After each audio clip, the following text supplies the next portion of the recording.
2,028 yards last year, 91 catches, offensive rookie of the year. How do you follow that up?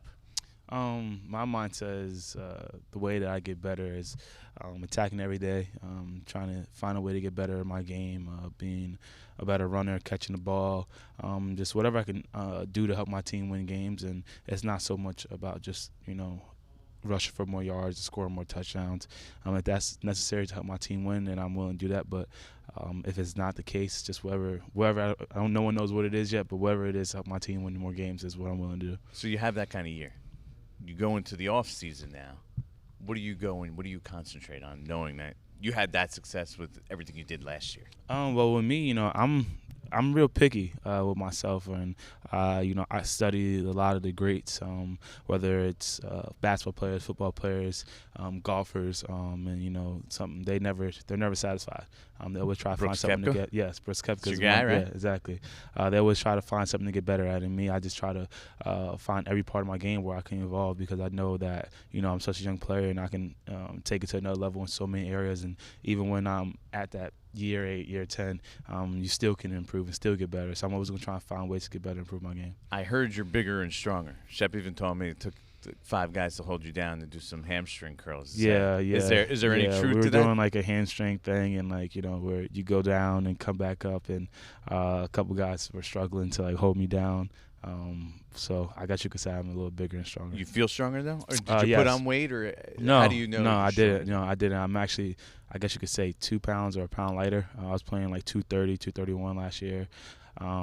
I'm probably like 228, 229 right now, but I feel stronger in a way where my body feels a lot better. I'm not going to sit here and tell you I can go out there and power clean 405 like I did in college, because Right. I'm not doing that.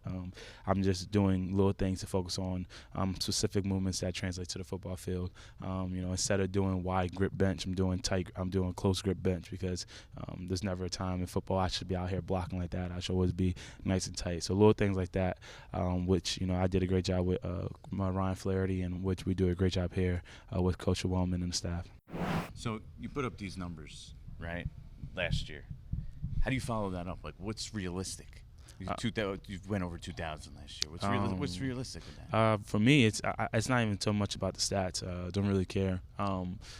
I've been part of games where I went off. I guess you could say I had an unbelievable game, but we lost. I've been part of games where I wasn't the main focus of the offense, and I probably wasn't playing my best football, and we won, from going back to high school now to NFL. So for me, it's all about winning, and whatever it takes to win. And like I said, if it's 2,000 yards again, I have to do that to help my team win more games, I'm willing to do. But if it's not, and other people around me are going for 1,000-yard receiving, down-yard receiving, Wayne, he's even running the ball a little more and doing getting on the ground and getting some yards, and that's helping us win games, I'm willing to do. What do you think when people say 400 touches? Doesn't bother me. Doesn't faze me. It's part of the game. That's why I work out and I train my butt off in the offseason and in camp, and that's why I have that mentality. And like I said, I want to do whatever to help to take my team win games. And if that's 400 touches, and so be it. And if it's not, if it's 200 touches, and so be it. The reality is Odell's not here anymore, right? You're considered by most the face of the franchise now. What do you make of that? Don't really read too much into it. Face of the franchise. I guess you can say that. I'm probably the guy that they talk about the most, if that's what you mean by face of the franchise. But, just because you have a face of the franchise, that's not going to get the job done and win you Super Bowls. When you look up there and you look up at those banners, it's not just one person's name up there. It's a whole bunch of people's name. It's 53 man plus the coaches. And it even goes further than that. It goes to the strength staff, to the people in the kitchen. It goes so much farther than that. So my mindset is just, do whatever it takes and try to be a team leader, be a team player, and help my team win games. But I asked Eli yesterday, what do you think you can be better at? And sort of the reality of the situation is he started out by saying we need to win more, right? Yeah. Being the face of the franchise and such a big star, it kind of, those wins and losses kind of get attached to your name. Mm-hmm. That's what happened, and that's why I have like the most respect for Eli Manning, especially being a fan outside of football and seeing it, but actually being part of it. Especially him being a quarterback. Every time we lose a game, it's his fault. to the everyone eye. Right. But when you go down and you break it down, there's so many things that that can happen in a game where we can help win. Yes, could he play better in some situations? Yes. Could I play better? Yes. Could Evan? Because we can go on down the list. So when you lose as a team and when you win as a team, and that's the mindset that we have to have, and that's the focus that we have in our locker room. And I strongly believe that's what we have in our locker room.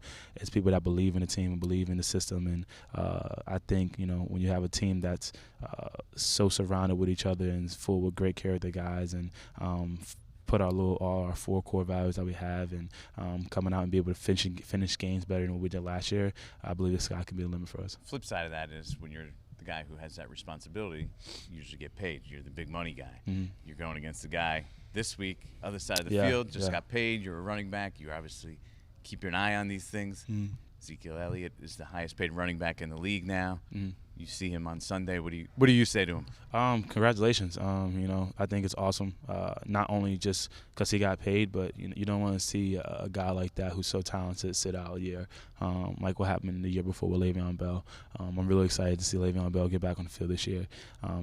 Those guys like that are talented and at the top of the game and one of the best in the game. And you want to see those guys on the field. So one thing I would say is congratulations to him, and stay healthy and keep grinding, and we'll see you 2 times a year. Hi everyone, thank you for watching ESPN on YouTube. For more sports, more analysis, download the ESPN app. And for live streaming sports and premium content, subscribe to ESPN+. We'll see you there.